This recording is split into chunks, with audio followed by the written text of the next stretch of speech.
श्रीगुरुभ्यो नमः। हरिः ओम्। विष्णोर्नुकां वीर्याणि प्रवोचय्यः पार्थिव निविममे रजांसि योऽस्कभायदुत्तरं सदस्थमेको विममे त्रिभिर्पदेभिः यस्योरुजोत्रिषु विक्रमणेष्वदीक्षयन्ति भुवनानि विश्वा प्रविष्णवेशौषमे तु मनमो गिरीक्षित उरुगायाय वृष्णे य इदं दीर्घं प्रयतं सदस्थमेको विममे त्रिभिरित्पदेभिः यस्य त्रि पूर्णमधुना पदान्यक्षेयमाणा स्वधया मदन्ते यौत्रिधातु सद्गुरुनाथ महाराज की जय। नारायण नारायण नारायण नारायण नारायण नारायण नारायण। नारायण। मेरे साथ सभी नाम संकीर्तन करेंगे और पूरे भक्तिभाव के साथ, क्योंकि आज कथा में श्री भगवान शुकदेव जी का आगमन हो चुका है, तो मन लगाकर चित्त एकाग्र करके हम श्रीमद् भागवत पारायण करेंगे और अमृतानुभव परमानंद की प्राप्ति करेंगे। श्री कृष्ण गोविंद श्री कृष्ण गोविंद हरे मुरारे। हे नाथ नारायण वासुदेवा। श्री कृष्ण गोविंद हरे मुरारे। हे नाथ नारायण वासुदेवा। श्री कृष्ण गोविंद हरे मुरारे। हे नाथ नारायण वासुदेवा। श्री कृष्ण गोविंद हरे मुरारे। हे नाथ नारायण वासुदेवा। हे नाथ नारायण वासुदेवा।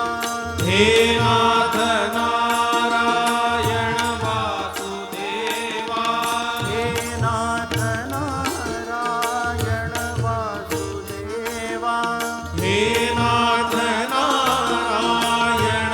वासुदेवा। हे नाथ नारायण वासुदेवा। हे नाथ नारायण वासुदेवा। हे नाथ नारायण वासुदेवा। हे नाथ नारायण वासुदेवा। हे नाथ नारायण वासुदेवा। हे नाथ नारायण वासुदेवा। हे नाथ नारायण वासुदेवा। श्री कृष्ण गोविंद हरे मुरारे। हे नाथ नारायण वासुदेवा।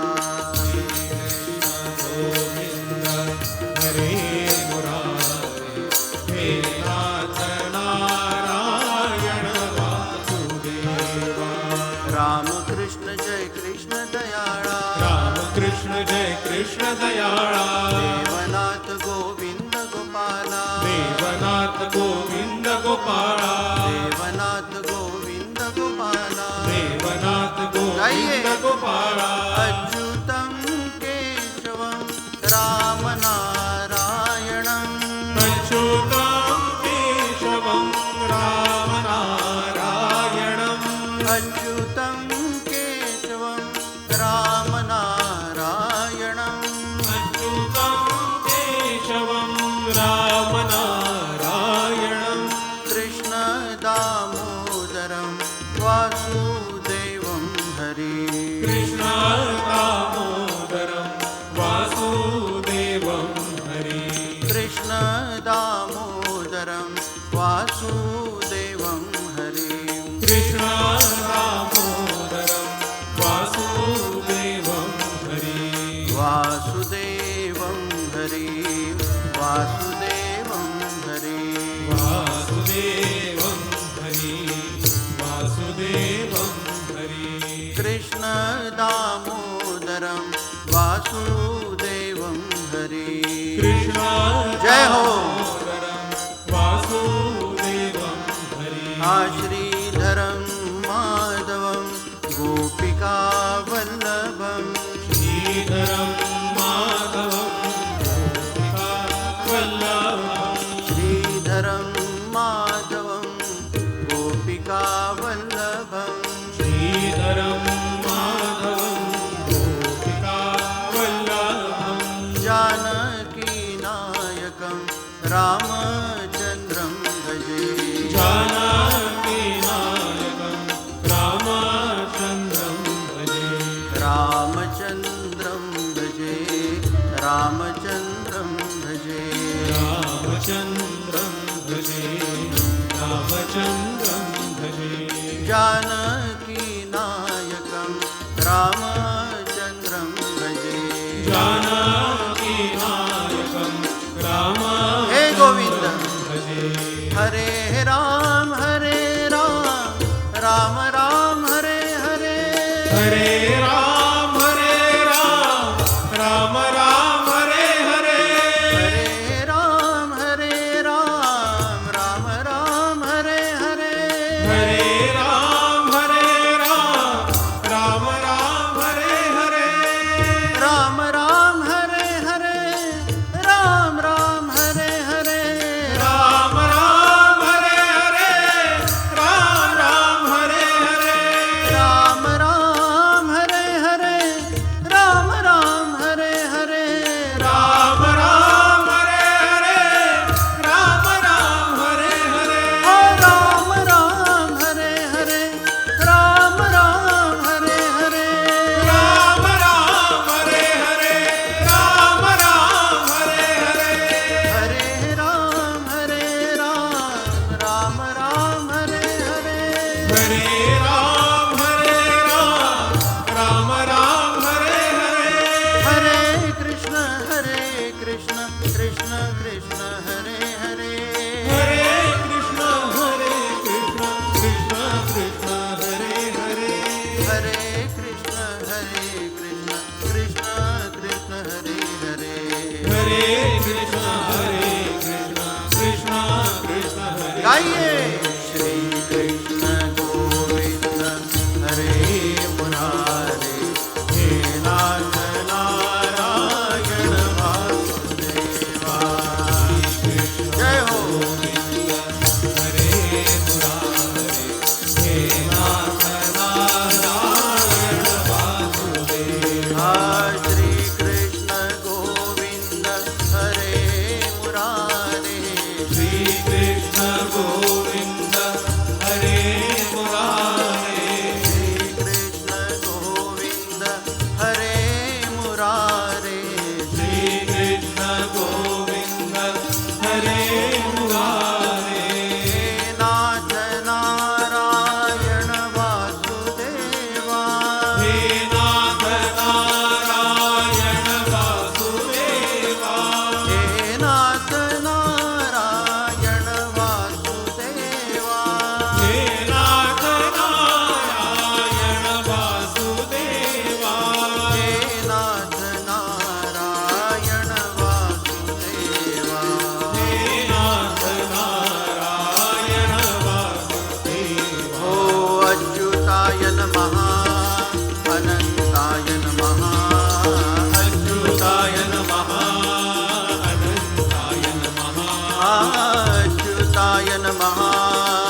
अनंताय नमः अच्युताय नमः अनन्ताय नमः गोविंदाय नमः गोविंदाय नमः गोविन्दाय नमः गोविन्दाय नमः अच्युताय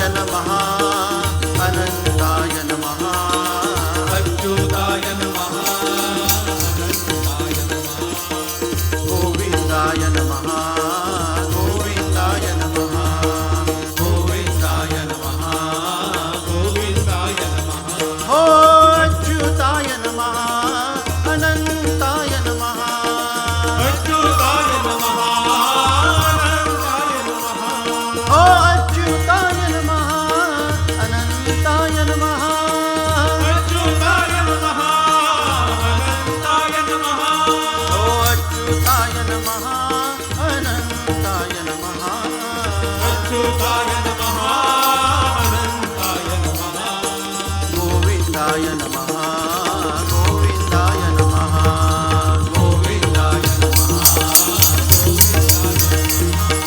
गोविंदाय नमः गोविंदाय नमः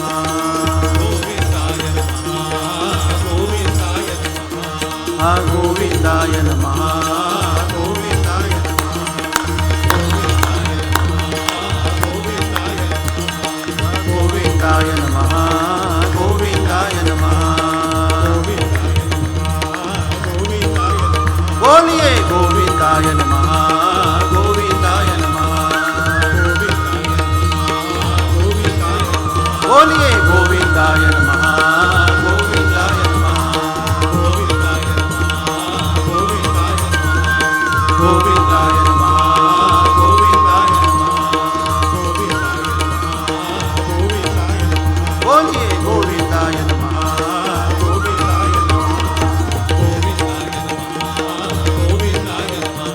गोपाल कृष्ण भगवान की जय पंढरीनाथ भगवान की जय श्रीमद् भागवत भगवान की जय श्री राधा माधव भगवान की जय तीर्थराज प्रयागराज की जय श्री आशापुरा पीठ भगवान की जय श्री गिरिजा रत्नगिरी महाराज की जय परमहंस श्रीमद् जगद्गुरु शंकराचार्य महाराज की जय बोलिए कल्याणानंद गिरी महाराज की जय श्रीमद् भागवत भगवान की जय गौ माता की जय गंगा माता की जय भारत माता की जय कच्छ के भगवान की जय भुज के भगवान की जय द्वारकाधीश भगवान की जय सद्गुरुनाथ महाराज की जय सब संतन की जय बाल गोपाल की जय नमः पार्वती पते हर हर महादेव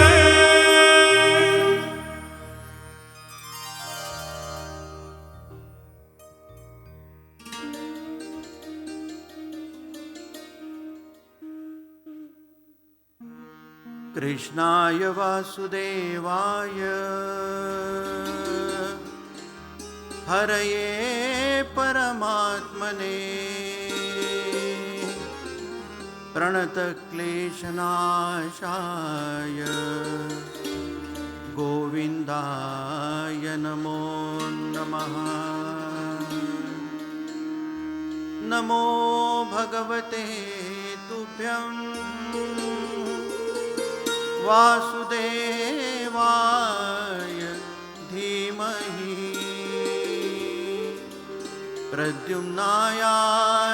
प्रद्युम्नायानिरुद्धाय नमः संकर्षणाय च वसुदेवं सुतं देवं कंसचाणूरमर्दनं देवकी परमानन्दं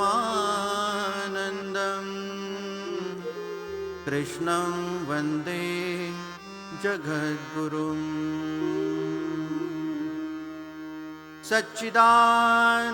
सच्चिदानन्दरूपाय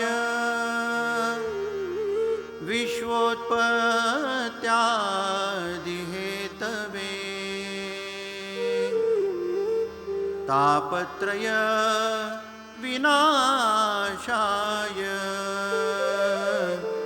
श्रीकृष्णाय वयं नमः व्यासाय विष्णुरूपाय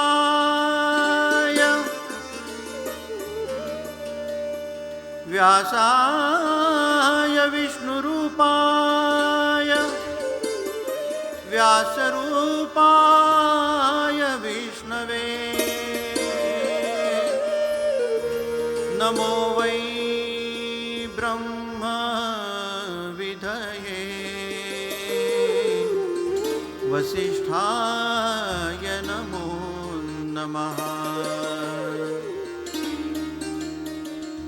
व्यासनारद ब्रह्मादि ज्ञानानामातुका प्रभो।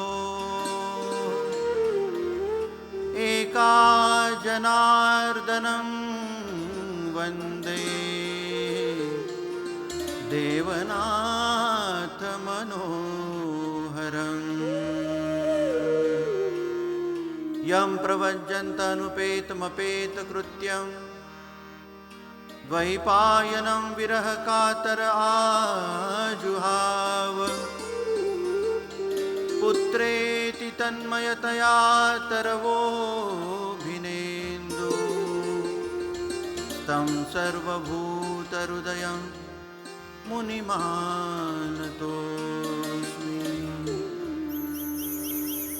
कस्तूरीतिलकं ललाटपटले वक्षस्थले कौस्तुभं नासाग्रे वरिमौक्तिकं करतले वेणुकरे कङ्कणम्। सर्वाङ्गे हरिचन्दनं सुललितं कण्ठे च मुक्तावली। गोपश्री परिवेष्टितो विजयते भूपालचूडामणि।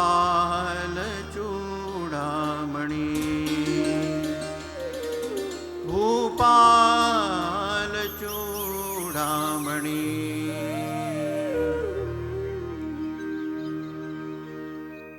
यत्पादाब्जविहारिणो यतिवरा लब्धात्मविद्या परा। स्वच्छेन्दो विचरन्ति कौ सुमनसो मत्वां प्रपञ्चस्मृशा। त्वं साक्षात् शशिशेखरं भुवि यथा नैकश्रियां राजिताम्।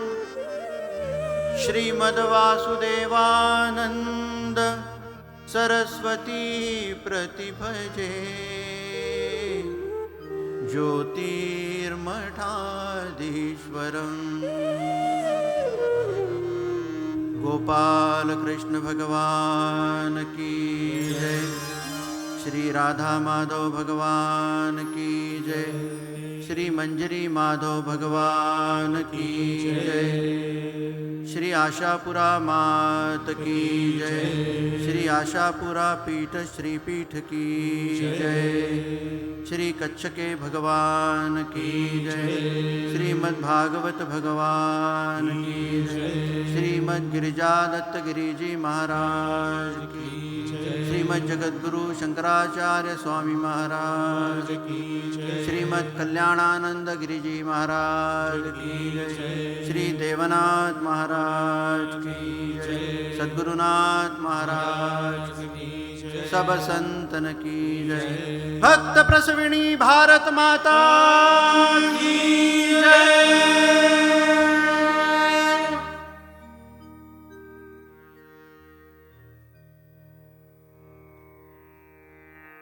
भगवान श्री महावासुदेव परमात्मा की परम कृपा,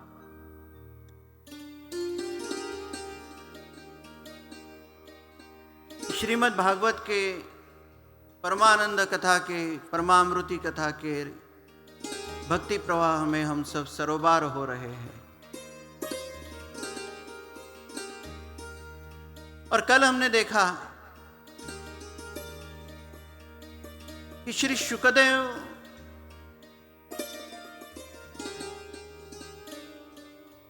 जो महात्मा श्रृंगी के शाप से दग्ध होकर 7 दिन में आपको काल डसने आएगा, माने तक्षक डसने आएगा, ऐसा जिसने कहा था, उसका परिमार्जन करने के लिए अपना पुत्र जनमेजय इनको अपने साम्राज्य की बागडोर सौंप कर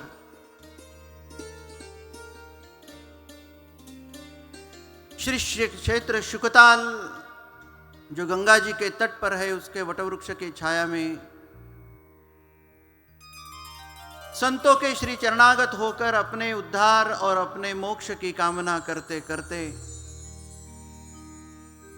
हरि कथा का वरदान सभी संतों के श्री चरणों में समर्पित होकर याचित करते हैं।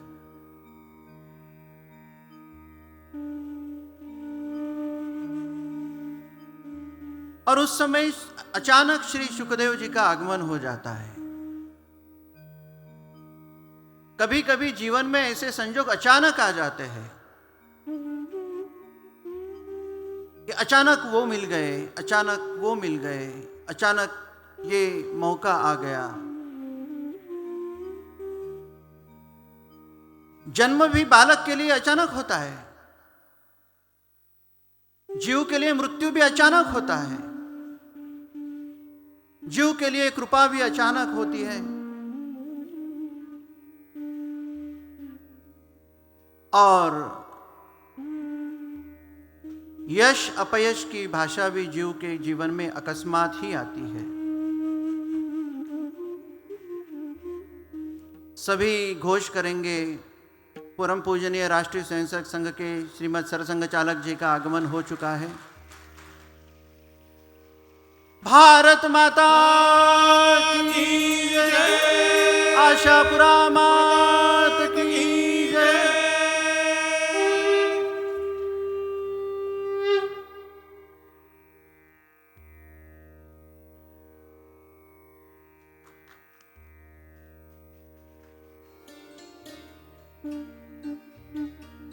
तो ऐसा ही आश्चर्यकारक सद्भाग्य का उदय हमारे जीवन में हो,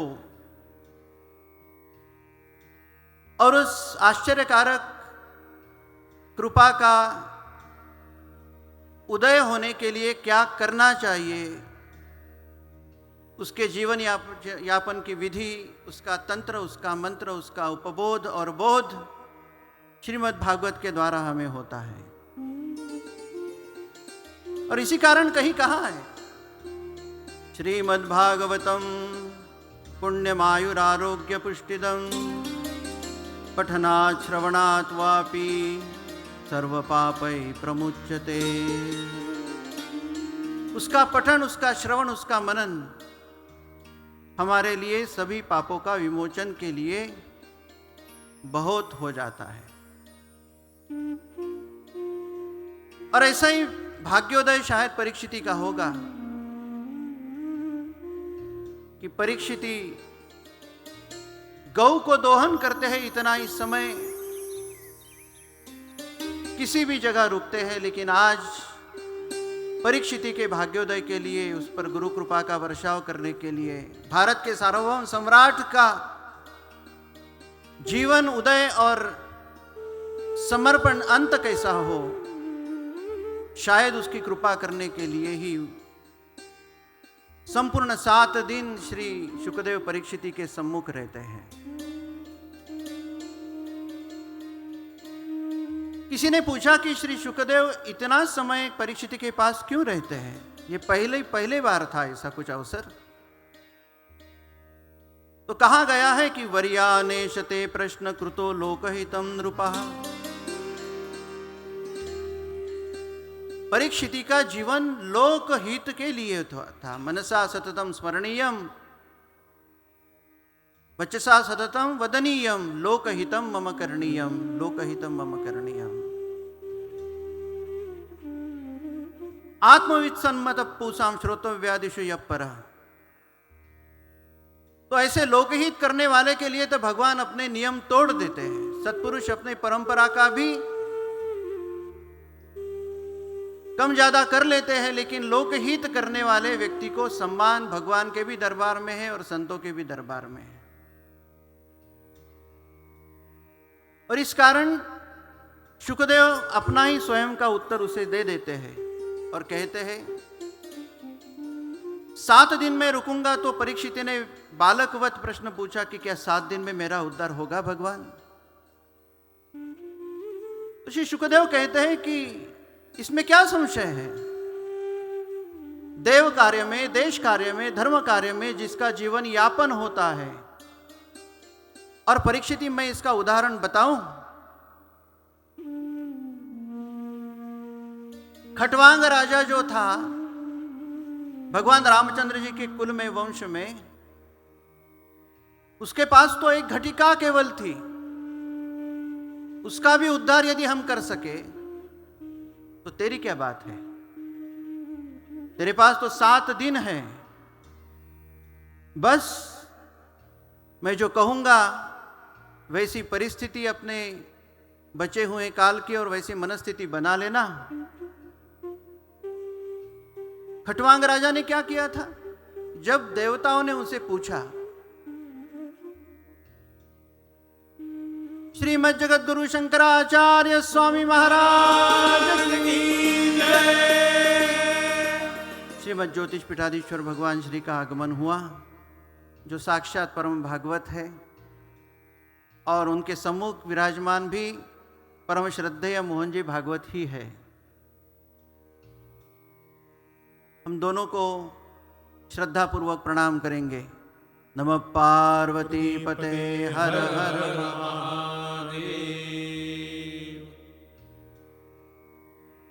तो देवासुर संग्राम में सेनापति का जिम्मे पद निर्वहन करने वाले खटवांग राजा को पूछा कि आपने विजय तो प्रदान कर दिया, अब आपको क्या हम दे सकते हैं? भगवान ने पूछा, देवताओं ने पूछा। तो खटवांग ने पहले यह प्रश्न पूछा कि मेरे कितने दिन रहे हैं जीवन के, ये मुझे बताओ। तो एक घटिका केवल बताई गई। तो उसने कहा कि कुछ नहीं करना, मुझे सीधे अयोध्या ले चलो, मैं साम्राज्य का राजपाट सबका त्याग करके सन्यास ग्रहण करूंगा और जीवन का उद्धार कर लूंगा। उसने सन्यास धारण किया, तपस्या सीख ली गुरु से, उसी तंत्र मंत्र के साथ अपने जीवन का मोक्ष साधन कर लिया और 1 घंटे में तर गए। नहीं तो हमारी परिस्थिति कैसी है? किसी मंदिर में पंखा प्रदान करते हैं तो पंखे के तीनों पत्ते पर अमुक सेठ तमुक सेठ द्वारा भेंट, वो भी घूमते रहता है और सेठ भी घूमते रहता है। मेरा नाम रह जाए, मेरा धाम रह जाए, मेरी माया रह जाए। एक सेठ थे, मृत्यु पंथ नजदीक आ गया। मृत्यु शैया पर डॉक्टर ने कहा नीचे उतार लो इनको, अभी जीवन संवरने आया है। तो कुछ बात कर रहे, कुछ ओठ हिला रहे, कुछ पुट रहे, कुछ बोल रहे, ऐसा सभी को लगा। तो बाद में ध्यान में आया, कोई कहे राम राम कह रहे, कोई कह रहे हरि हरि कह रहे, लेकिन उसका नाती वहां पर खड़ा था। वो कहा कुछ नहीं कर रहे, वो सामने आईना है, उसमें उनको दिख रहा है कि झाड़ू गौ खा रही है। उधर वो बोल रहे कि अरे झाड़ू को बचा लो, झाड़ू को उठा लो, गौ खा जाएगी।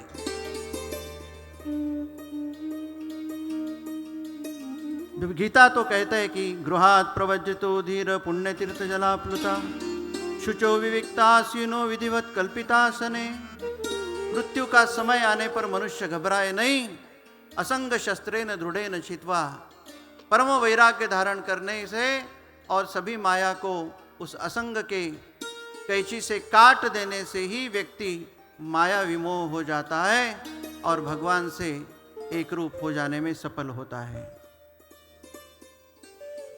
परीक्षिति को श्री शुकदेव जी ने तत्रैकावयवं ध्यायेद् विच्छिन्नेन चेतसा, भगवान के विग्रह का एक एक अवयव का ध्यान करने के लिए कहा और कहा कि परीक्षिति, भगवान सर्वव्याप्त है, ऐसी धारणा स्थिर करो। सुस्मितम भावयन मुखम, सुस्मित वदन का ध्यान करो और घबराना नहीं। जब कहीं भगवान से एक रूपता आती है तो वहीं अपना आश्रय रह जाता है और सत्व रजतम की बाधा से व्यक्ति विमुक्त हो जाता है। इस शुकदेव मनस्थिति कैसी करनी चाहिए और परिस्थिति कैसी भी रहे, मनस्थिति बनी रहनी चाहिए, उसका आग्रह श्री शुकदेव परीक्षिति को करते हैं। आज भाग्य है, अपना भाग्यों का उदय है कि इस कथा में चराचर के सर्वश्रेष्ठ जगत गुरु भी विद्यमान है और देव देश धर्म संस्कृति परंपरा सत्य धर्म और आत्मनिष्ठा सिखाने वाला एकमात्र संगठन पूरे भारतवर्ष में व्याप्त है, जिसके आधार पर भारत विश्व गुरु होने का सपना नहीं साक्षात्कार करना चाहता है। ऐसे राष्ट्रीय स्वयंसेवक संघ के पूजनीय सरसंघ चालक भी बैठे हैं। संयोग आशापुरा पीठ के और हमारे कच्छ के धाम का ऐसा है कि राष्ट्रीय स्वयंसेवक संघ की शताब्दी जिस वर्ष मनाई जा रही है, उस शताब्दी के अवसर पर श्रीपीठ का लोकार्पण हो रहा है। आज यदि गिरिजादत्त गिरि जी महाराज होते, सशरीर होते, वैसे तो निर्गुण धाम से हैं, तो आज वो इतने उत्साहित होते, शायद एक ऐसा आशीर्वाद पूरे भारतवर्ष को प्रदान कर जाते कि भारत के विश्व गुरुत्व का साक्षात्कार हम शायद कल परसों ही कर लेते। लेकिन ठीक है, उनके स्वरूप कल्याणानंद गिरि जी महाराज तो हमारे पास है ही है। ये राष्ट्रीय स्वयंसेवक संघ क्या है, मैं भागवत से थोड़ा जोड़ दूं।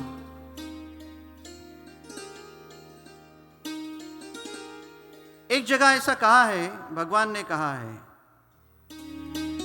सभी ने कहा कि भगवान आपका उद्धव पर इतना विश्वास क्यों है? तो उद्धव के लिए भगवान ने कहा कि उद्धव मेरा प्रतिरूप है। भगवान ने कहा अस्माद् लोकाद् उपरते मयि ज्ञानम मदाश्रयम्। संघ क्या है? अर्तुद्भव एवाद्धा संप्रत्यात्मवतां वरः। इसका उत्तर इस श्लोक में है, नोद्भवोऽन्वपि मन्युनो यद्गुणैर्तार्दितः प्रभु अतो मद्वयुतं लोकं ग्राह्यन्नीकं ततिष्ठतु।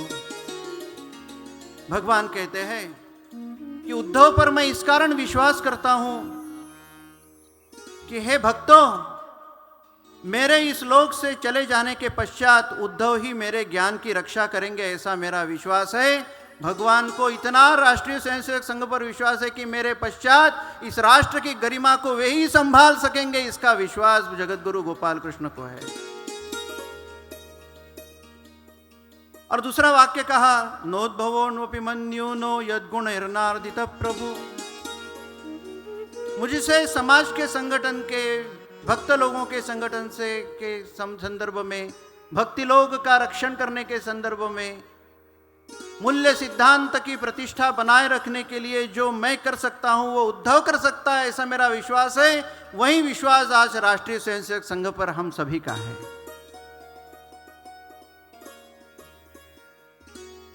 तो आज राष्ट्रीय स्वयंसेवक संघ माने परम पूजनीय डॉक्टर श्री केशव बलिराम जी हेडगेवार, जिन्होंने 100 साल पूर्व इस संघ की स्थापना की थी, क्यों यश मिला है, क्यों त्याग, बलिदान, समर्पण और निष्ठा का उदाहरण आज संघ के स्वरूप में लिया जाता है, उसका कारण है कि उद्धव के जैसा ही भरोसा राष्ट्रीय स्वयंसेवक संघ पर भगवान श्री हरि का है। धर्म, सत्य, सत्व, राष्ट्र धर्म, इसकी रक्षा संघ के बिना कैसे हो सकती है? जब संघ, संत और समाज एकत्रित हो जाए तो दुनिया की कोई ताकत हमें झुका नहीं सकती, ये विश्वास स्वयं भगवान को है। इसलिए आज समाज भी सम्मुख बैठा है, संत भी हमारे पास बैठे हैं और संघ भी हमारे सम्मुख बैठा है। इस त्रिवेणी को प्रणाम करते हुए हम कथा को आगे ले जाएंगे। ये शुक है कौन? बड़ी सुंदर शुक महाराज की जन्म कथा है। एक बार क्या है, पार्वती शंकर जी को याचना करती है कि मुझे आत्मज्ञान के लिए कथा सुनाओ। भगवान शंकर जी अमर कथा सुनाने लगते हैं, एक एक वाक्यांश निकलता है और वो शंकर जी, पार्वती हुंकार भरती है कि हाँ ऐसा हो गया, वैसा हो गया, लेकिन एकादश स्कंद, अमर कथा माने श्रीमद् भागवत कथा, उसका ही नाम अमर कथा है। एकादश स्कंद जैसा शुरू हो जाता है वैसे उनको नींद लग जाती है। द्वादश स्कंद पूरा भागवत समाप्त होने के बाद शंकर जी कहते पूरी कथा सुनी? भवानी कहती कि ना जी, थोड़ी मुझे नींद लग गई थी। आपको लगी है क्या? नहीं ना, तो सुना दो। तो बोले फिर हुंकार किसने कहा?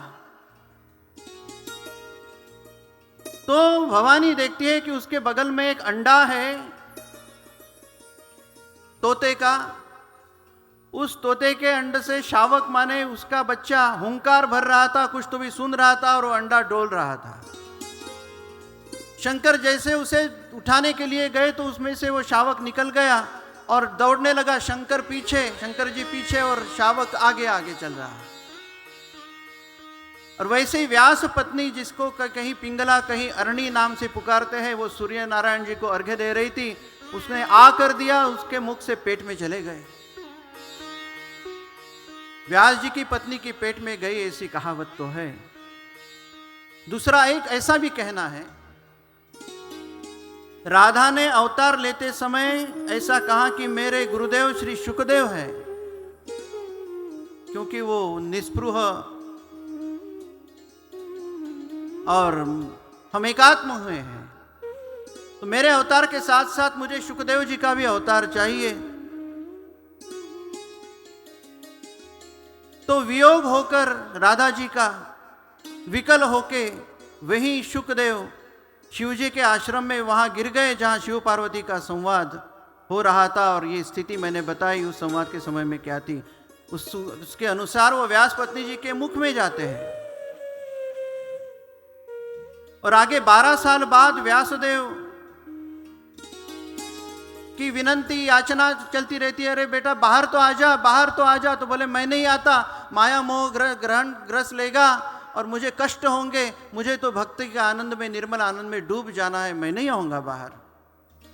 तो 12 साल भगवान व्यासदेव जी को तपस्या करनी पड़ी शुकदेव को जन्म से बाहर लाने के लिए। तो भगवान व्यासदेव कहते हैं कि भगवान श्री कृष्ण की कृपा होगी, आपको माया स्पर्श नहीं होगी। ऐसा वचन देते ही वे बाहर आ गए और तुरंत समाधि मग्न हो गए। तो व्यास जी के शिष्यों ने अहो बकियम या बरहा पीड़म नटवर वपु ये श्लोकों का वर्णन किया। तब कहीं भागवत के मिठास से मोहित होकर वो व्यासदेव के पास गए। फिर व्यासदेव जी से भागवत की शिक्षा दीक्षा दी और फिर उनके कंठस्थ भागवत करने वाले शिष्य बन गए।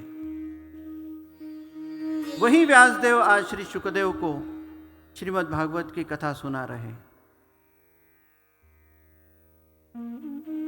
भगवान व्यासदेव की कृपा से श्री शुकदेव परीक्षिति को जगत के विविध पदार्थों से कितना अंतर बनाकर रिश्ता रखना चाहिए, उसका कथन करते हैं। देखिए, श्रीमद् भागवत के 3 भाग हैं वक्ता श्रोता के माध्यम से। पहली बार हमने श्री शुक और शौनक जी के संवाद से भागवत शुरू किया था। इसमें कनिष्ठ वक्ता और कनिष्ठ श्रोता है, ऐसा विद्वान लोग मानते हैं, क्योंकि यज्ञ के समय में खाली समय पड़ा था, उसको भरने के लिए श्रीमद् भागवत की कथा कही गई थी। अनायास कथा हो जाती है, संकल्प पूर्वक नहीं होती, इसलिए वह साधारण कथा कही जाती है। उसके बाद में संवाद में आते हैं नारद और बताने वाले, कथा बताने वाले नारद और सुनने वाले व्यासदेव। इसमें नारद चलायमान वक्ता है जो स्थिर नहीं है, और श्रोता व्यास चिंतातुर श्रोता है, क्योंकि चिंता के समय चिंताग्रस्त होकर भागवत सुनी, इसलिए वो मध्यम वक्ता श्रोता माने जाते हैं। और सबसे उत्तम श्रोता वक्ता का नाम लिया है तो श्री शुकदेव और परीक्षिति का आता है, क्योंकि शुकदेव निर्गुण वक्ता है, भगवत स्वरूप वक्ता है, परीक्षित निर्गुण श्रोता है। दोनों संसार से अलिप्त है, उच्च कुल की प्रशस्ति है, और भागवत बताने के लिए एक आतुर और दूसरा सुनने के लिए आतुर, इतने श्रेष्ठतम अवस्था में, इसलिए उनका उत्तम श्रोता वक्ता माना जाता है। बोलिए शुकदेव भगवान की जय। शुक की व्याख्या शास्त्र ने क्या की है? शुकः, शु माने शुद्धम, शुक्लम कायति गायति इति शुकः। जो माया से मुक्त होकर हरिगान करते हैं वो हर कोई शुक ही शुक है। इसलिए शांति धारण करने के लिए ऐसी उंगली लगाकर शुक बात नहीं करनी, शुक ऐसा कहते हैं। राधा के नित्य लीला कुंज में शुक रूप से रहने वाले सुख गुण संपन्ना, जैसा सुना वैसा ही बोलेंगे, वैसा व्रत धारण करने वाले श्री शुकदेव है। बोलिए शुकदेव भगवान की जय। परम गुरु परम और परम श्रेष्ठ शिष्य,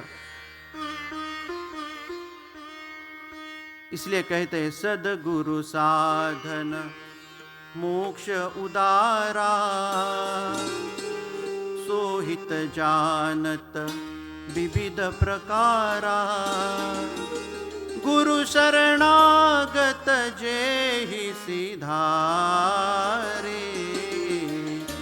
सब कल्याण सहज ही उभारे। जेहि गुरुपद पंकज पाई, ताके कलिमल पंक न धोई। ऐसे गुरु शिष्य दोनों बैठे हैं, गुरु गोविंद दोहु खड़े काके लागू पाए। बलिहारी गुरु व्यासदेव गुरु शुकदेव, जिन गोविंद दियो मिला है। बोलिए सद्गुरुदेव भगवान की जय। श्री शुकदेव परीक्षिति को कहते हैं, परीक्षिति ये तो तय है कि 7 दिन बाद तुझे प्राण त्याग करना है।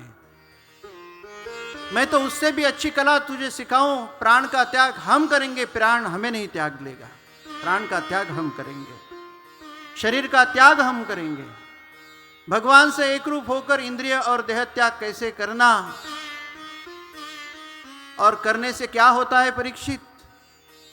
जो स्वेच्छा से प्राण त्याग करता है वो अगला जन्म संत का धारण करता है, और जिसको बलाद प्राण छूट जाता है, प्राण ही उसे त्यागता है, शरीर उसे छोड़ता है, तो सामान्य योनि में विचरण करना इतना ही हाथ में रहता है। एक संत कैसे निर्माण होते हैं पता है? जिन संतों के हम शरणागत होते हैं, ऐसे संत कैसे निर्माण होता है? उनको किस चक्की से जाना पड़ता है? योगी कैसे निर्माण होते हैं? सत्पुरुष सद्गुरु कैसे निर्माण होते हैं? सबसे पहले उनको अपने सद्गुरु के सन्निधि आकर ब्रह्मलोक के प्राप्ति के लिए अपने ज्ञान की शुद्धि करा लेनी पड़ती है, अज्ञान हटाना पड़ता है। इसलिए किसी परंपरा प्राप्त श्रेष्ठ गुरु के शरणागत होकर उसकी सेवा में लगना पड़ता है, तभी वो सामान्य व्यक्ति से सज्जन, सज्जन से सत्पुरुष, सत्पुरुष से देव व्यक्ति होता है। उसके बाद वो जब शांत होते हैं और प्राण को त्याग करते हैं, उसके बाद उनके वो अग्निलोक को धारण करते हैं, वहां तप से तपते हैं, वहां उनकी जीवन शुद्धि होती है। ये मैं नहीं कह रहा हूं, ये भागवत में लिखा है।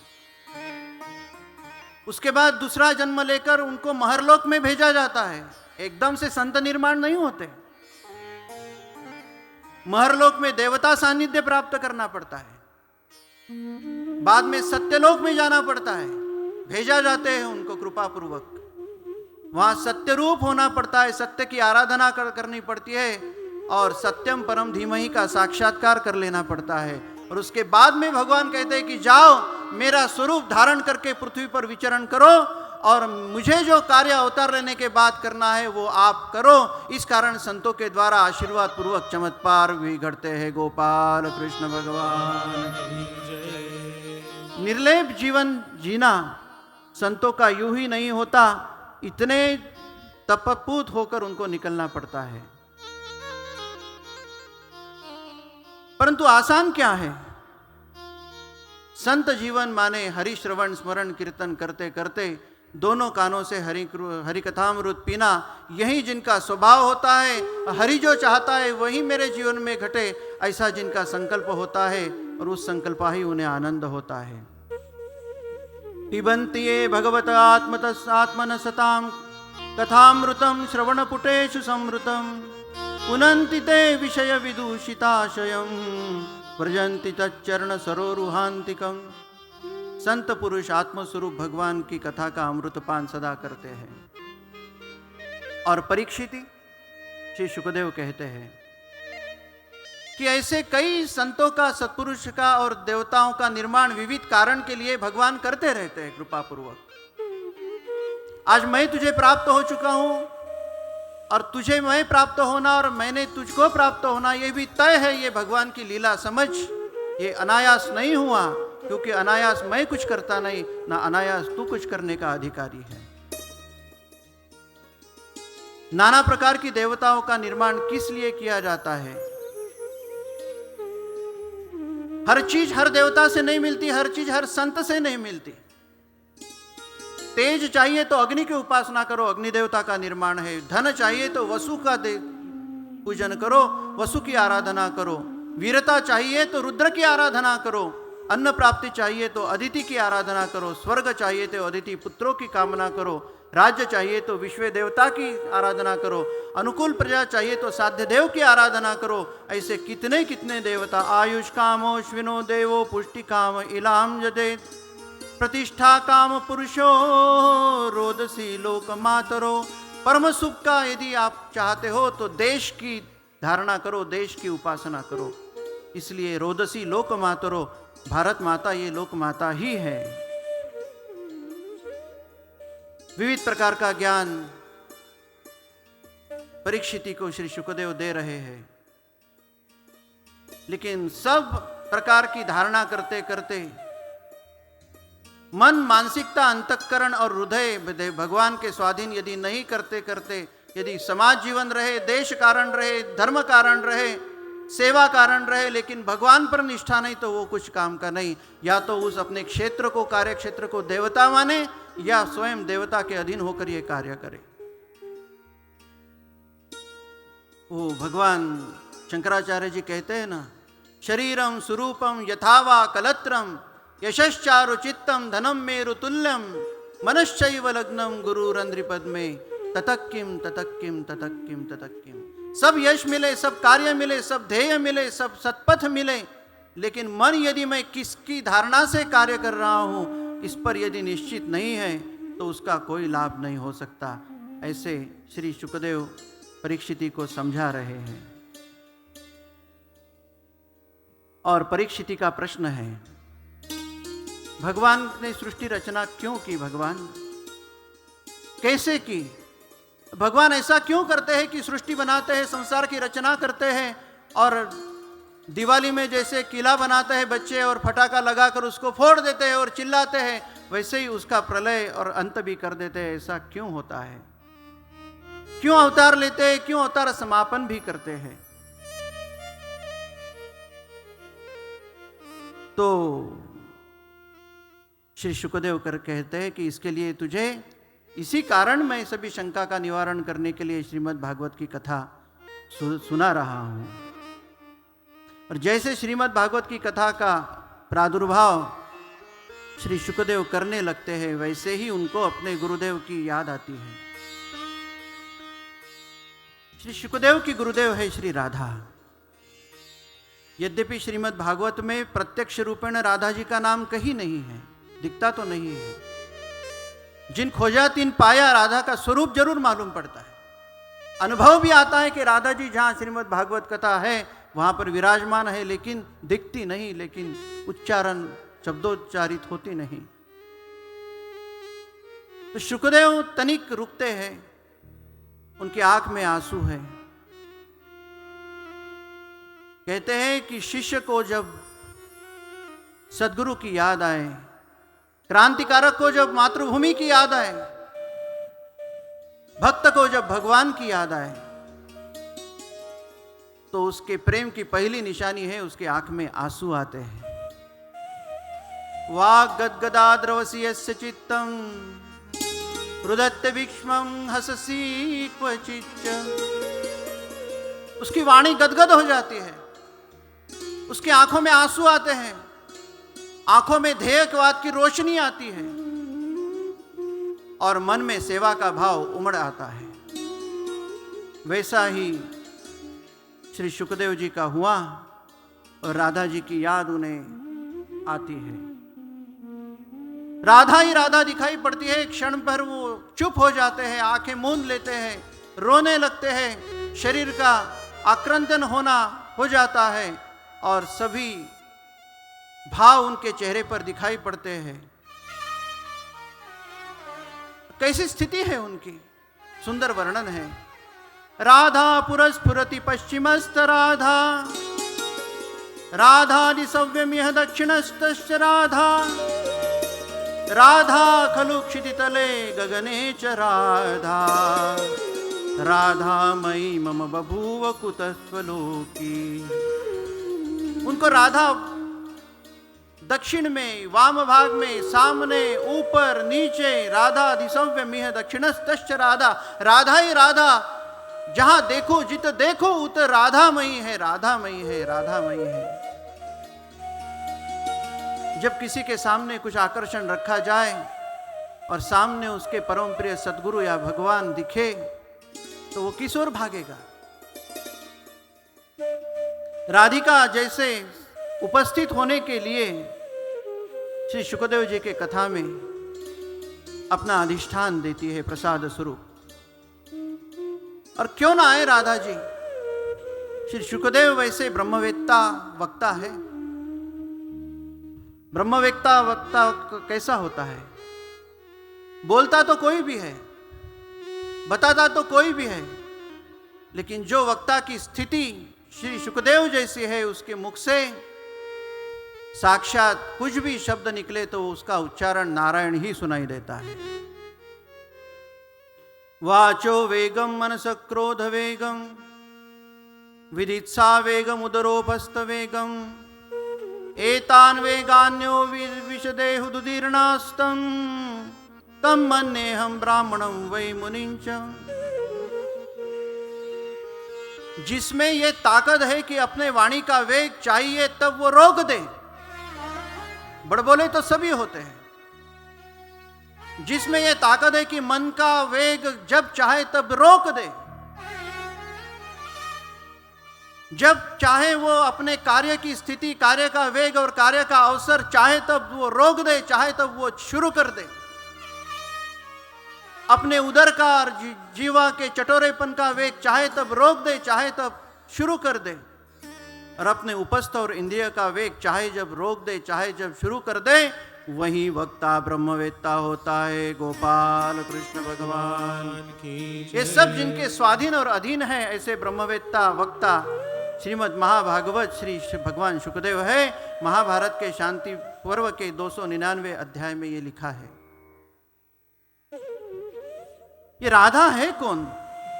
गोकुल में केवल भगवान के साथ नृत्य करने वाली, बस हाथ में डांडिया लेकर नाचने के लिए हमें प्रवृत्त करने वाली? नाना, ये राधा केवल द्वापर युग की अधिष्ठात्री देवी राधा नहीं। राधा है कौन? ब्रह्मवैवर्त पुराण के कृष्ण खंड के 126वें अध्याय में 96 से 98 के श्लोक की क्रमिका इस राधा का वर्णन करती है। यथा त्वं राधिका देवी गोकुले गोकुले तथा वैकुंठे च महालक्ष्मीर्भवती च सरस्वती भवती मर्त्यलक्ष्मी च क्षीरोदशायिन प्रिया धर्मपुत्र वधुस्त्वं च शांतिर्लक्ष्मी स्वरूपिणी कपिलस्य प्रिया कांता भारते भारती सती द्वारवत्यां महालक्ष्मीर्भवती रुक्मिणी सती त्वं सीता। सुनो सुनो, राधा ही सीता भी है। त्वं सीता मिथिलायांश्च त्वच्छाया द्रौपदी सती रावणेन हता त्वं च रामस्य कामिनी त्वं च रामस्य कामिनी। हे राधिके, तू केवल गोकुल की राधिका हमें नहीं दिखाई पड़ती। वैकुंठ में आप महालक्ष्मी हो, ब्रह्मा जी के पास आप सरस्वती हो, क्षीर सागर में आप मर्त्य लक्ष्मी हो, तो तू धर्म के पुत्र की कांता शांति हो। आप ही कपिल नारायण की भारती सती हो, आप ही द्वारका की रुक्मिणी हो, आप ही छाया द्रौपदी हो, आप ही मिथिला की सीता हो, आप ही रावण ने जो छाया रूप ले गई वही सीता आप हो। बोलिए राधिका भगवती मात की जय। राधा ये है, राधा सब कुछ है। इसलिए कृष्ण प्रेम में जब लीन जो होता है वो राधा के प्रेम में लीन नहीं होगा, ऐसा हो ही नहीं सकता, क्योंकि राधा के बिना श्याम आधा। कृष्ण प्रेममयी राधा, राधा प्रेममयो हरि। जीवनेन धने नित्यं राधा कृष्णर गतिर्मम। संत सदा प्रार्थना ब्रज के, गोकुल के, मथुरा के और जगत के करते हैं कि राधा कृष्णर गतिर्मम। कृष्णस्य द्रविणं राधा, राधायां द्रविणं हरिः। जीवनेन धने नित्यं राधा कृष्णर गतिर्मम। राधा कृष्णर गतिर्मम। राधा कृष्णर गति मम। या श्री शुकदेव कथारंभ करते हैं, मंगलाचरण में राधा जी का स्मरण करते हैं। शुकदेव राधा जी के स्मरण में तल्लीन हुए हैं, तभी उनके भाव प्रकट होते हैं। वो भाव कैसे थे?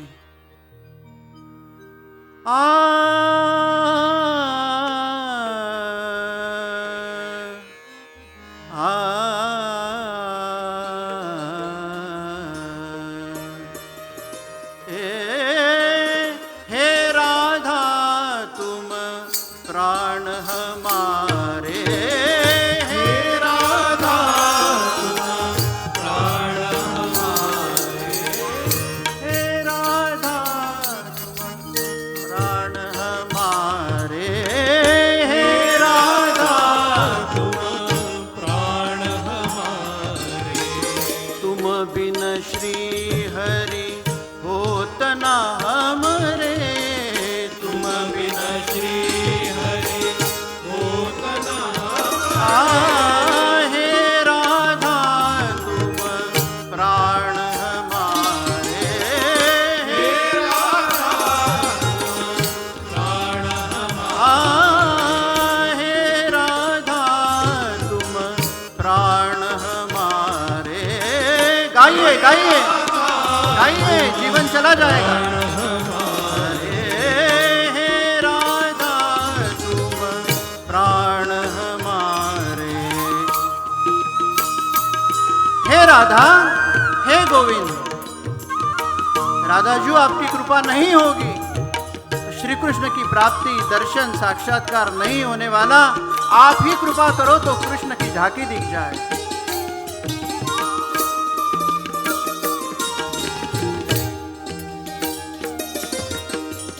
कृष्ण की सास तू राधा प्यारी। कृष्ण की सास राधा प्यारी, राधा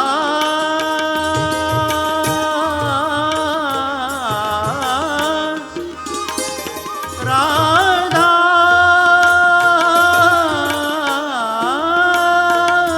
राधा।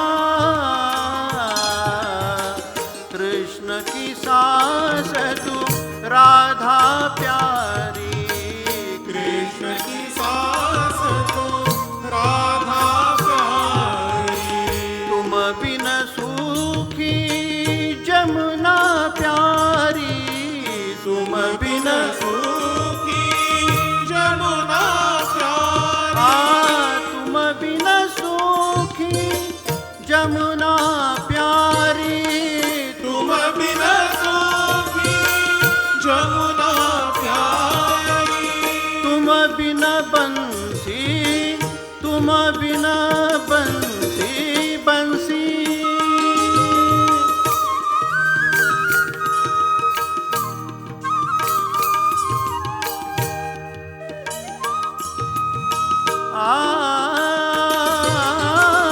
तुम बिन बंसी कौन सवारे।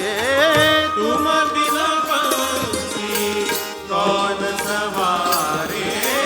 हे राधा तुम प्राण हमारे। हे राधा तुम प्राण हमारे। तुम बिन श्री हरि होत न हमरे। तुम बिन श्री हरि होत न हमारे। हे राधा तुम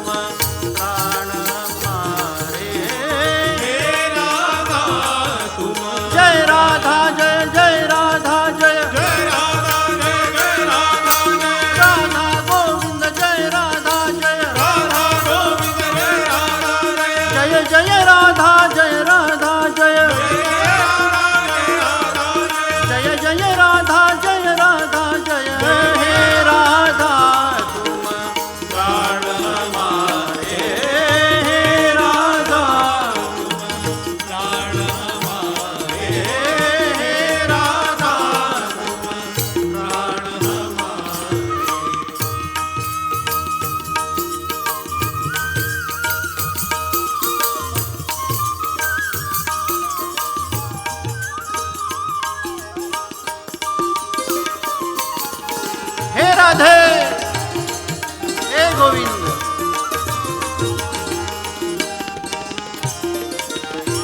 राधा ही हरि हरि ही राधा, राधा ही हरि हरि राधा, राधा ही हरि हरि ही राधा, राधा ही हरि हरि राधा। तुम बिन केशव केवल आधा, तुम बिन केशव, तुम नहीं तो कृष्ण भी पूर्ण नहीं है।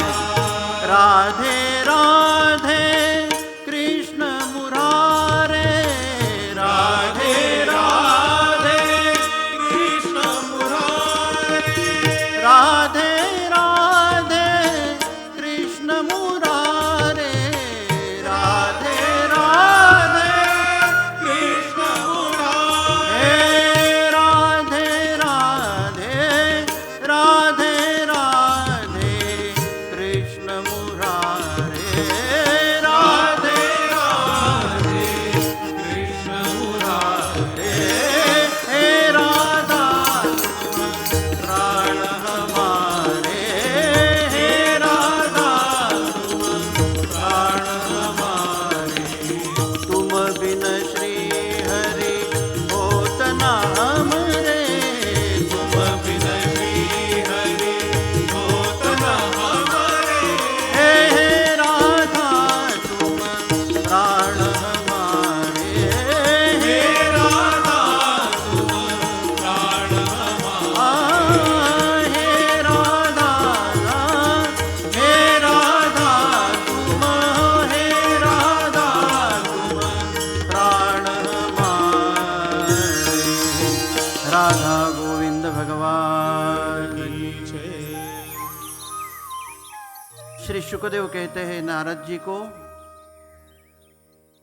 परीक्षित को कहते हैं कि नारद जी को ब्रह्मदेव ने, हमारे नारद जी के पिता ने जो ज्ञान बताया था कि संस्कार की निर्मिति, उसका आधार, उसका लक्षण, उसका लय और स्वामित्व किसके पास है, तो ब्रह्मदेव जी ने कहा था कि द्रव्य कर्म काल स्वभाव जीव है, सब नारायण के स्वरूप ही है। ऐसी कोई चीज दुनिया की नहीं है जो नारायण का स्वरूप नहीं है। ये भाव आप निर्माण कर लो। द्रव्यम कर्म च कालश्च स्वभावो जीव एव च, वासुदेवात् परो ब्रह्मन् चान्यो अर्थोऽस्ति तत्वता। नारायण परा वेदा, नारायण परांगजा, नारायण परलोका, नारायण परामका, नारायण परो योगो, नारायण परम तप, नारायण परज्ञानम, नारायणम पराम गति। सब कुछ नारायण ही नारायण है। सृष्टि में देखो परीक्षित, जितने भी विषय हैं और उस विषय को चलाने वाले तत्व है जो भगवान ब्रह्म से नियुक्त है, वहीं उसके अंश होते हैं और वहीं उसके अंशात्मक संत भी होते हैं। सब नारायण नारायण ही है, सब विराट पुरुष का स्वरूप है। आपको पता है सृष्टि कितनी बड़ी है? श्री शुकदेव बताते हैं। अपने को लगता है पृथ्वी बड़ी है, ऐसा नहीं है। पृथ्वी जल में रखी है, पृथ्वी से 10 गुना पानी है। पानी अग्नि में रखा है। जो समंदर में पृथ्वी तैरती है ना पानी में, तो वो 10 गुना पानी पृथ्वी से, पानी के 10 गुना ज्यादा अग्नि में रखा है पृथ्वी जल को, और अग्नि को वायु में रखा है। जलात अग्नि, अग्नि वायु, और वायु को उससे भी बड़े आकाश में रखा गया है। आकाश सबसे बड़ा है, उससे बड़ा अहंकार लोक है। माने भगवान का स्वयं का मानना, स्वयं का सृष्टि का स्वरूप निर्माण जो उसके मन में है, उसका उसे अहंकार कहते हैं। उससे भी महत्त्व में है, माने उससे 10 पट मूल प्रकृति में है। और वो पूरी मूल प्रकृति, इतनी बड़ी सृष्टि भगवान के केवल एक पाद में है, उसे दशांगुल न्याय कहते हैं। गोपाल कृष्ण भगवान की जय। अत्यतिष्ठ दशांगुलम, जो पुरुष सूक्त में कहा है वही वो है।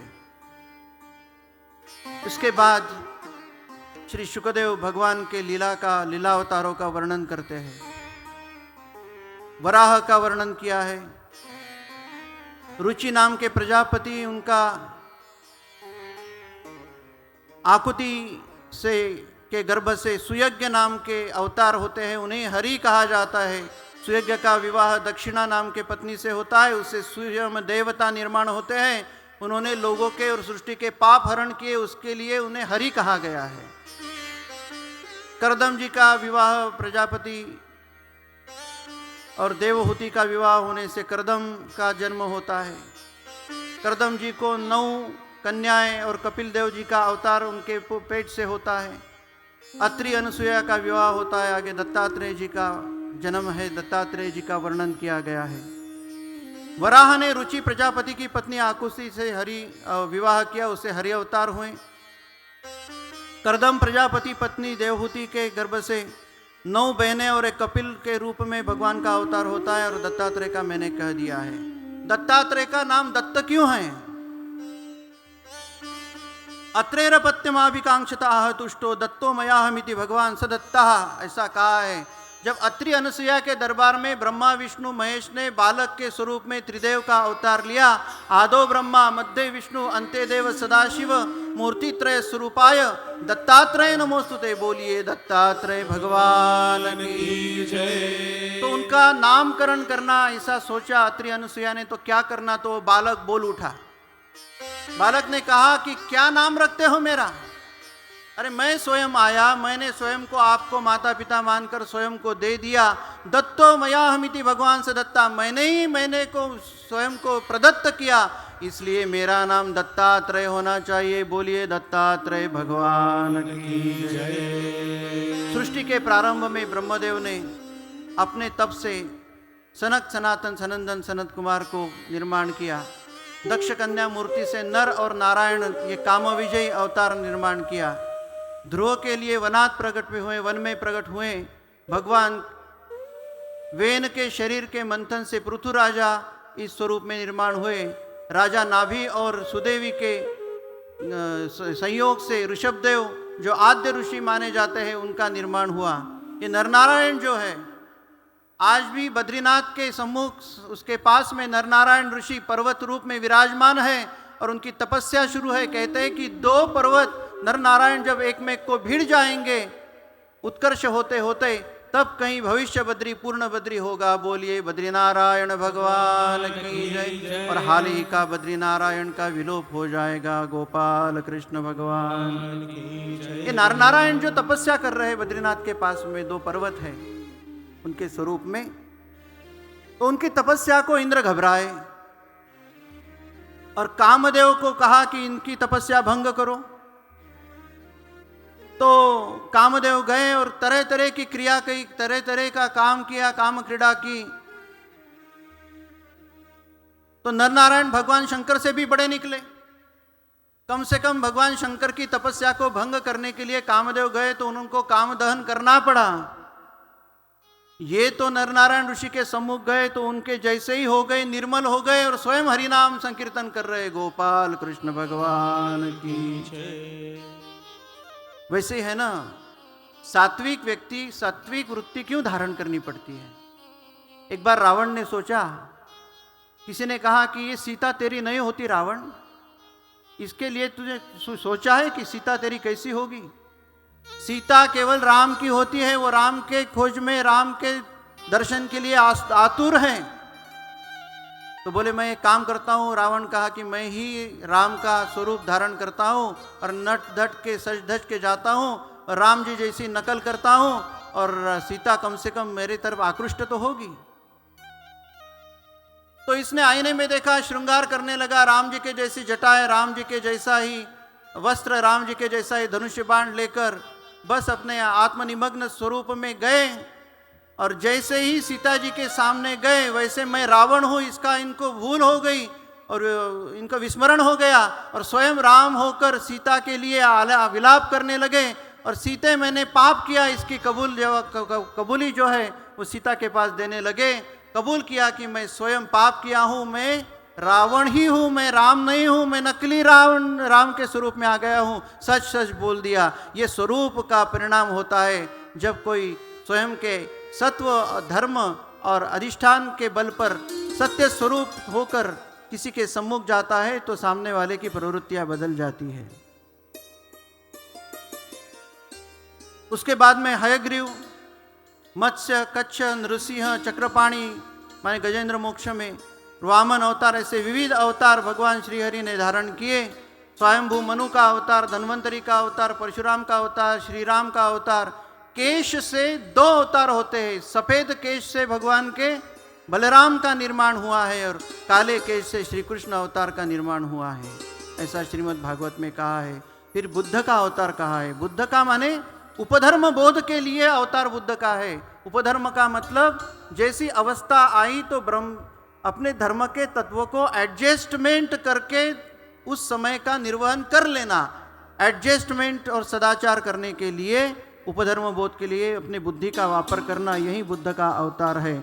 बाद में कलयुग में क्या क्या होगा इसको भी बताया। कल्कि का अवतार होगा, ऐसा वैसा बताकर आगे भगवान ने ब्रह्मदेव जी को निजधाम दर्शन करके चतुश्लोकी भागवत को प्रदान कर दिया। यही मूल भागवत है। आगे राजा परीक्षित के विविध प्रश्न हैं और भागवत कैसा आया, इस दुनिया में कैसे प्रकट हुए श्रीमद् भागवत, इसका प्रश्न पूछा गया। तो देखिए कैसा था। एक बार सृष्टि का निर्माण करने के विचार से ब्रह्मदेव अचानक निर्माण हुए। भगवान को इच्छा हुई कि मैं एक अकेला इस पूरे चराचर में हूं, मैंने एकोहम बहुश्याम होना चाहिए, अनेक प्रकार की सृष्टि का विस्तार मेरे द्वारा होना चाहिए। तो अचानक उनके नाभि से कमल खिल उठा। कमल की डंडी ऊपर ऊपर गई, उसमें से कमल खिल गया, उसमें ब्रह्मदेव का निर्माण हो गया। आपने ब्रह्मदेव का चित्र देखा होगा, नारायण के नाभि से निकले हुए कमल में। तब उन्होंने नीचे देखा कि मैं कौन हूं, मैं कहां से आया हूं, मेरा प्रयोजन क्या है। तो भगवान को पूछा, उन्होंने को नीचे सर्वांग सुंदर सोए हुए श्रीमद नारायण दिखे क्षीर सागर में। उन्होंने पूछा भगवान को, भगवान मैं कौन हूं, आप कौन हैं। तो बोले मैं ब्रह्म हूं और मुझसे प्रथम निर्मिति तेरी हो गई। तेरा देवता निर्माण, देवता स्वरूप का तुझे निर्माण, तेरा स्वरूप निर्माण हुआ, इस कारण तू ब्रह्मदेव है। और ऐसा करके प्रसन्न होकर भगवान ने उनको स्वयं के सभी देवलोक दिखाए। तब भगवान को आज्ञा की कि चराचर का निर्माण करो, ब्रह्मांड का निर्माण करो, जगत का निर्माण करो, जगत पिता बनो और ये पूरी सृष्टि का निर्माण कर दो। तो ब्रह्मदेव ने कहा, आपकी आज्ञा तो शिरोधार्य है, लेकिन मुझे ज्ञान तो चाहिए, मुझे कुछ क्रिया का ज्ञान चाहिए, मुझे आत्मज्ञान चाहिए, मुझे अहंकार नहीं होना, इसकी कोई विधि चाहिए, कैसे करूं मैं। और इस कारण भगवान ने कहा कि निरहंकार होना जरूरी है भैया। निरहंकार व्यक्ति को बनाने के लिए, देखो वेदों का पढ़ने से भी अहंकार होता है, विद्वत्ता का। शास्त्रों को पढ़ के आचार सिद्धता का भी अहंकार होता है। ऊंचे संप्रदाय में रहकर संप्रदाय का भी अहंकार होता है, सत्व का भी अहंकार होता है, बड़ा खतरनाक है। एक ही ऐसा यंत्र तंत्र मंत्र है, श्रीमद् भागवत पुराण नाम की एक ऐसी संहिता है जिसमें खो जाने के बाद व्यक्ति का अहंकार तो नमक के जैसा पानी में घुल जाता है। बाहर आने के बाद स्वयं ब्रह्मा होकर, स्वयं भगवान होकर, निरहंकारी होकर स्वयं सत्व अवतार बन जाता है। गोपाल कृष्ण भगवान की जय। एक बार, अरे श्रेष्ठ तो मैं हूं, मेरे गले में हार डाला जाता है, मुझे स्नो पाउडर लगाई जाती है, मेरा अलंकार पढ़ाया जाता है, मेरी पूजा होती है, मुझे नहलाया जाता है, मुझे वंदन किया जाता है। तेरा क्या है रे आत्मा। आत्मा कहे शरीर को, तेरी बात सच है शरीर, मैं तो अमर हूं। आत्मा कहता है मैं तो अमर हूं, तू अमर है क्या। शरीर बोले हाँ, with the help of science, medical science, मैं व्यायाम करूंगा, मैं दवाई खाऊंगा, मैं प्राणधारक यंत्र लगाऊंगा, मैं अमर बन जाऊंगा, संशोधन चल रहे हैं। आत्मा कहता है ऐसा, तू अमर होगा व्यायाम करने से, दवाइयां खाने से, अमर जड़ी बूटी खाने से, डॉक्टर के माध्यम से, योगा के माध्यम से। तो एक काम कर शरीर, तू ये करते रहे, मैं चला। ऐसे कहने से शरीर एकदम थरथर डर गया। निष्प्राण निश्चेत होने लगा। और कहाँ जा रहे हो आत्मा? अरे मैं मर रहा हूँ। कहाँ जा रहे हो आत्मा? मैं मर रहा हूँ। तो बोले मैं मेरे तेरे से भी ज़्यादा सुंदर। आत्मा कहे मैं आत्माराम से मिलने जा रहा हूँ, मेरे बाप से, मेरे माँ से। तू रहे जा प्रेत बनकर पड़ा रहे। तब कहीं जाके शरीर को समझा कि मैं अमर नहीं हूँ। और सच्ची बात बताऊं, अजूबे जितने दुनिया में हैं, आश्चर्यकारक अजूबा जिसको कहते हैं, सबसे बड़ा आश्चर्य यह है कि व्यक्ति स्वयं को कभी भी अमर मानकर ही बात करता है। जाबे तेरे को देख लूंगा, बड़ा आया, चल मेरे दरवाजे पर आना, ठहर 1 महीने बाद तुझे देख लूंगा। इसको क्या पता सांस गई आई नहीं तो? किसको पता कथा में आते आते किसका क्या हो जाए, मैं भी जा सकूंगा कि नहीं, मुझे क्या पता क्या होगा रास्ते में। शरीर और आत्मा का ये जो बात है, सब चीजें सीख सकते हैं, सब ज्ञान हो सकता है, लेकिन समझदारी नाम की चीज भगवान से प्रसाद रूप में ही मिलती है। जो प्रसाद रूप में समझदार बन गया वो तर गया, जो समझदार नहीं बना, जिसको अंडरस्टैंडिंग नहीं आई, वो कितनी भी अच्छी दुनिया है डूब गया। गोपाल कृष्ण भगवान की जय। तो भगवान कहे हाँ बराबर है, निरहंकारी तो होना चाहिए। तो बोले उसके लिए मैं तुझे ज्ञान तो देता हूं, लेकिन तुझे तपस्या करनी पड़ेगी। ब्रह्मदेव ने तपस्या की कि निरहंकारी होने के लिए क्या करना चाहिए। तो उसे, जिसे हम मराठी में 12 खड़ी कहते हैं, अ ब क ड क ख ग घ न त थ द ध न कहते हैं, उसमें का 16वां अक्षर और 21वां अक्षर उसे सुनाई दिया। 16वां अक्षर है त और 21वां अक्षर है प, माने उसे तप करो तप करो तप करो, ऐसा साक्षात्कार हुआ। प्रभु की इच्छा समझकर वो तपस्या में लीन हो गए। और तपस्या का एक ही कारण संकल्प था कि आपकी आज्ञा पालन मैं कर सकूं, मुझे गर्व न होना, और आप ही मुझे निरहंकारी बनाओ। और द्वितीय स्कंध में इसी तप के माध्यम से भगवान श्री हरि ब्रह्मदेव को दर्शन देते हैं। यावत् सखा सख्युरिवेशते कृत प्रजा विसर्गे विभजामि भोजनम् अविक्लवस्ते परिकर्मणि स्थितो मामे समुद्ध मदो जमानिना। और क्या मांगा तपस्या के बाद? भगवान आपने मुझे दर्शन तो दिया, लेकिन दर्शन देने के बाद आपसे मेरा रिश्ता कैसा रहे मैं आग्रह करता हूँ।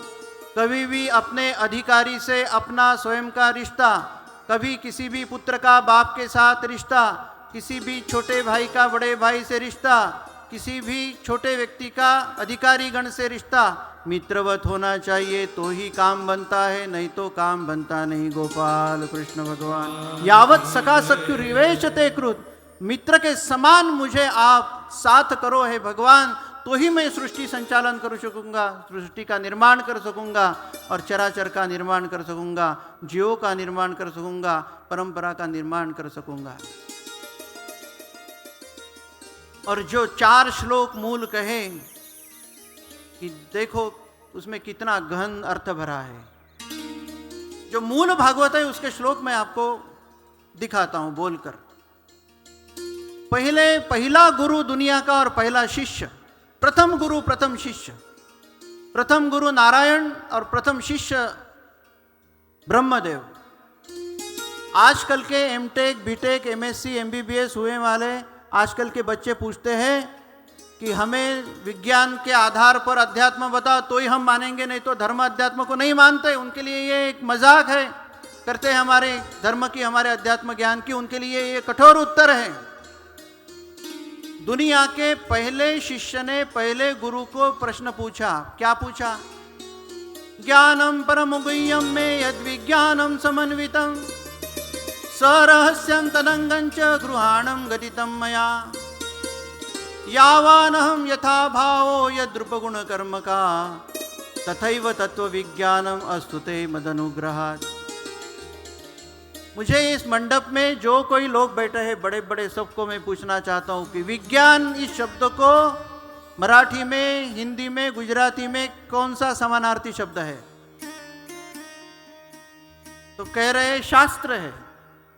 लेकिन शास्त्र शासनात् त्रायते इति शास्त्र होता है। विज्ञान के लिए कोई पर्यायवाची शब्द है क्या?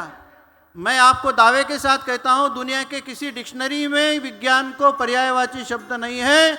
हमारे भारत में विज्ञान इस शब्द का उदय 4.5 लाख वर्ष पूर्व हुआ। इतना भारत महान है। गोपाल कृष्ण भगवान की जय। विज्ञान को कोई दूसरा शब्द जगत दे ही नहीं पाया। और हमारा पहला शिष्य गुरु को पूछता है, ज्ञानम परम गुह्यम में यद विज्ञानम समन्वितम, ऐसा मुझे ज्ञान दो जो विज्ञान से समन्वित है। सरहस्यं तदंगंच, उसमें के जो रहस्य है, गृहाण गदितम मया यावान हम यथा भाव, कौन सा भाव रखूं अभ्यास करते समय। यद रूप गुण कर्म कहा, प्रॉपर्टीज ऑफ द मैटर, रूप गुण और कर्म। तथैव तत्व विज्ञानम, उसमें जो विज्ञान के तत्व है। अस्तुते मद अनुग्रहात्, उसके बाद फिर पहले भागवत के श्लोक चालू हुए, चतुश्लोकी भागवत जिसे कहते हैं। उसके बाद कहीं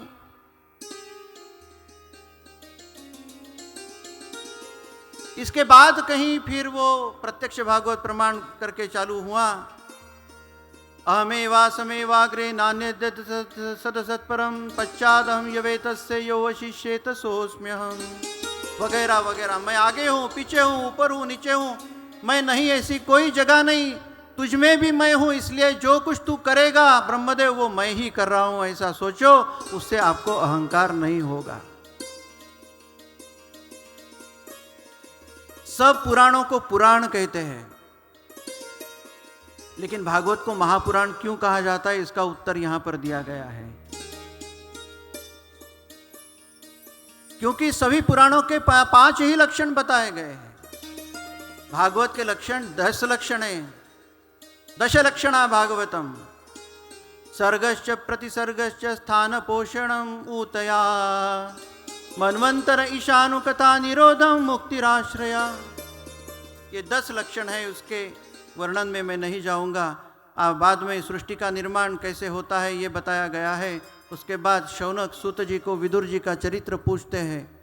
सूत कहते हैं कि हे विदुर, जो चरित्र श्री शुकदेव ने परीक्षित को बताया वो ऐसा था कि विदुर कौन थे, और आपके प्रश्न भी ऐसे हैं कि विदुर कौन थे, उन्होंने हस्तिनापुर का त्याग क्यों किया, तीर्थ यात्रा क्यों की, वे मैत्रेय ऋषि के पास क्यों गए, कहाँ गए, और वहाँ उन्होंने किस चीज़ का ज्ञान प्राप्त किया, वो मैं आपको अभी बताता हूँ।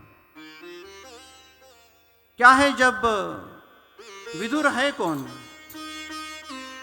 विदुर की पार्श्वभूमि हम जरा समझ लें। विदुर जी एक तो व्यास जी के पुत्र है, महान दार्शनिक है, हस्तिनापुर के प्रधानमंत्री है। देखो विदुर की योग्यता कितनी बड़ी है, यमधर्म के स्वरूप तो है ही है। कौरव पांडवों के चाचा है, धृतराष्ट्र पांडु के भाई है, पर जन्म दासी के घर गर्भ से हुआ था, इसलिए दासी पुत्र भी उनको कहलाया गया है।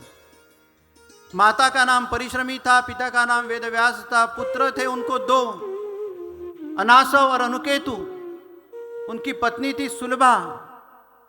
विदुर का पहला नाम था जन्म से धर्मदेव, बाद में विदुर, विद माने जानने वाला, ज्ञानवान विदुर।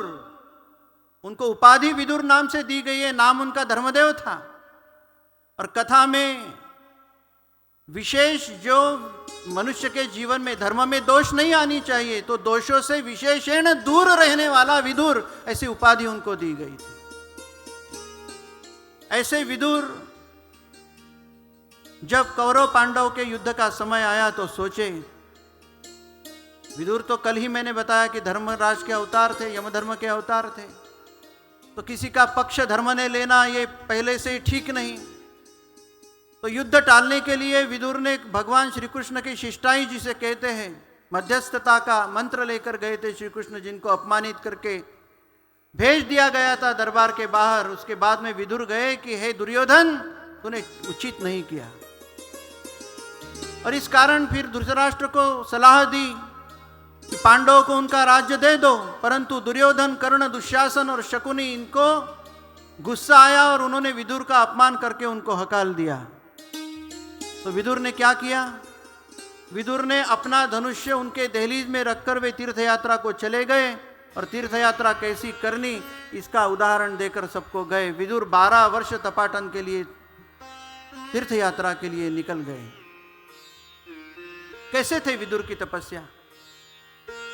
विदुर की तपस्या थी गान पर्यटन में ध्या विविक्त वृत्ति, सदा प्लुतो दशयनो अवधूत, अलक्षित स्वैर वधूत वेशो, व्रतानि चेरे हरितोषणानि।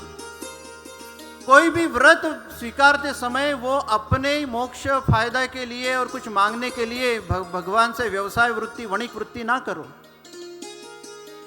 कोई भी व्रत भगवान को संतोष देने के लिए करो। व्रतानि चेरे हरितोषणानि, स्वच्छंदता से करो, माने किसी से लज्जा पूर्वक नहीं करना। अवधूत होकर करो, माने सब पापों से निवृत्त होकर तीर्थयात्रा करो। हरितोषण यही होना चाहिए उसका उद्देश्य कि भगवान श्री हरि को उससे आनंद होए।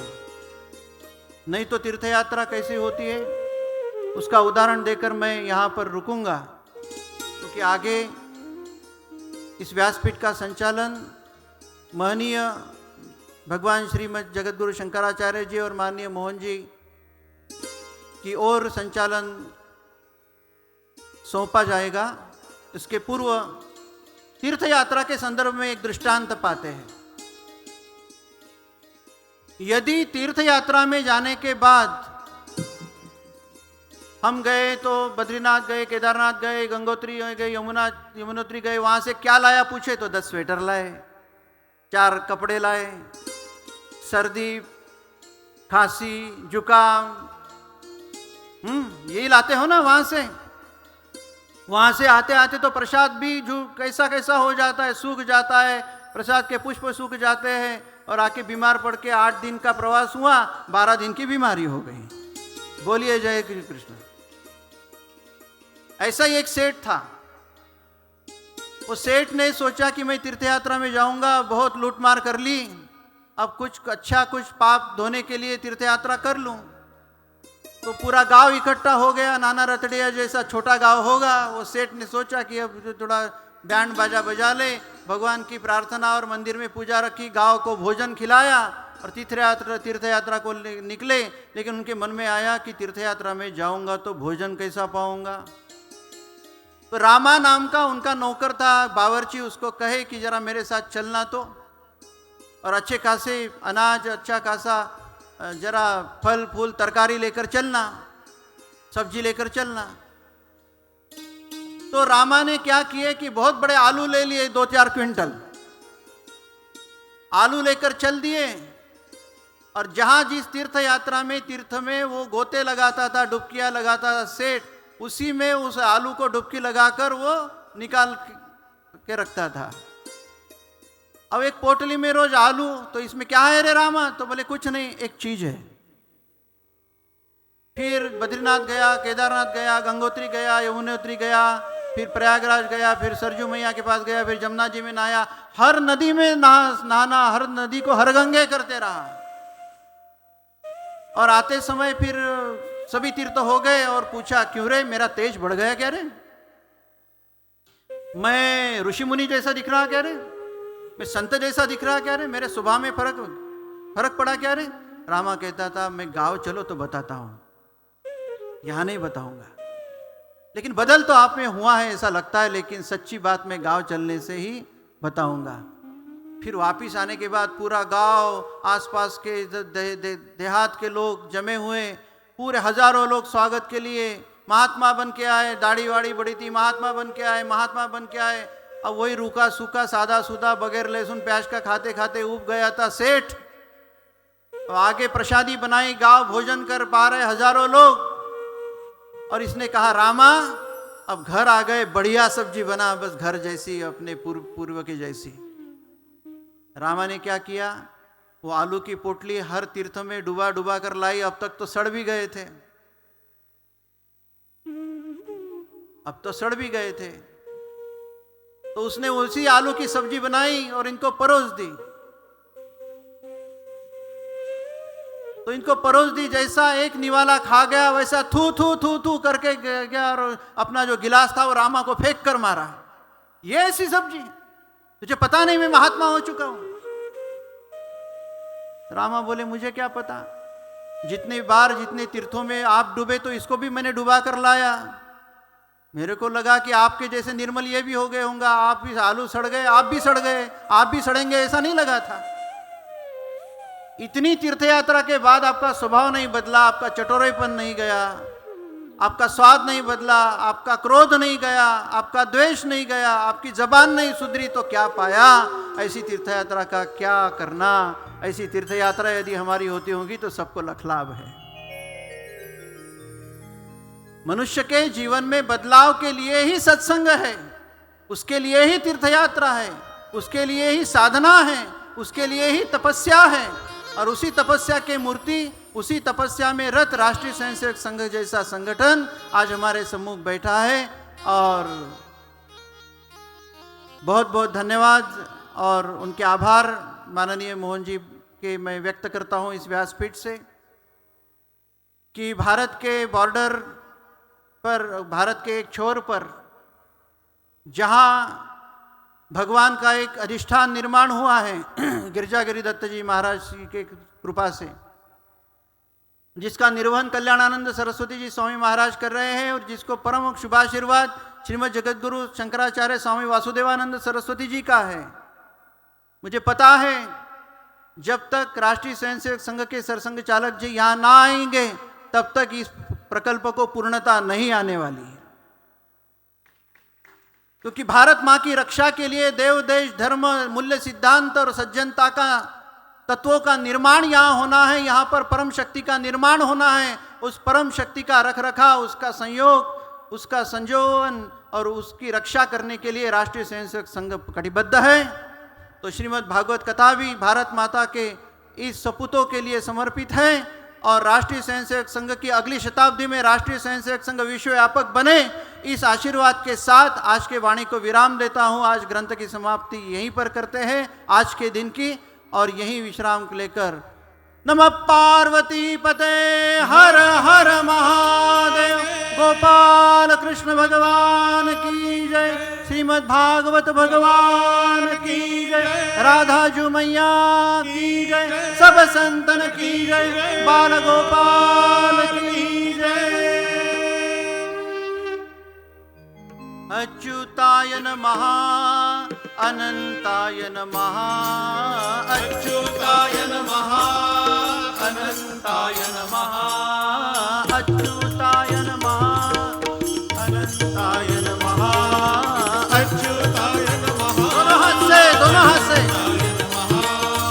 गोविंदाय नमः, गोविंदाय नमः। गाइए गोविंदाय नमः, गोविंदाय नमः, अच्युताय नमः अनंताय नमः, अच्युताय नमः अनंताय नमः, गोविंदाय नमः, गोविंदाय नमः, गोविंदाय नमः, गोविंदाय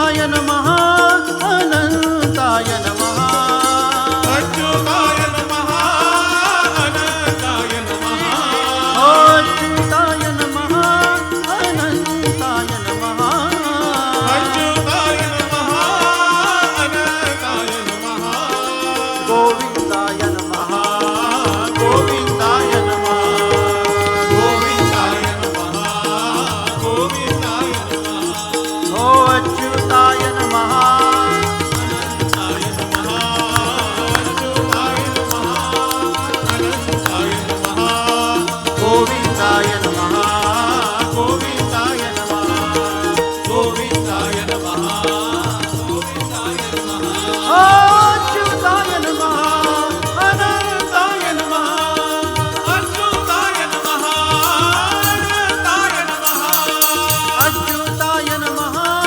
अनंताय नमः, अच्युताय नमः अनंताय नमः, अच्युताय नमः अनंताय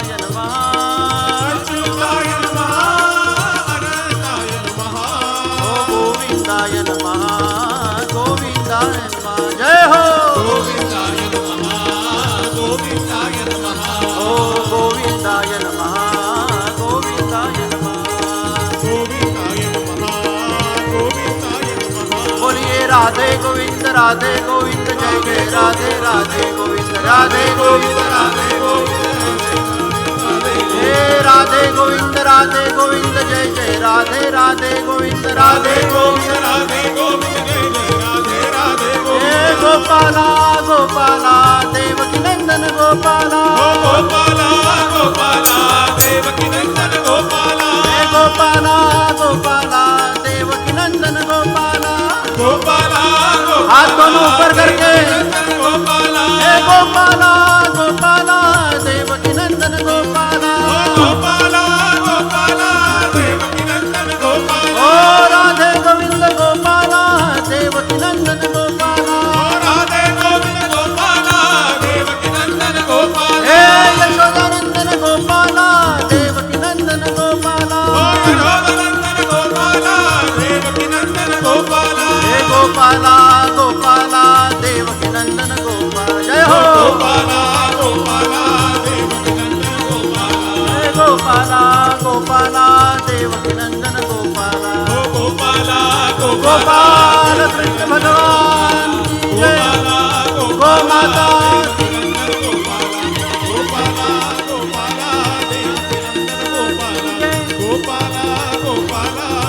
श्रीमद् भागवत भगवान की जय नमः पार्वती पते हर हर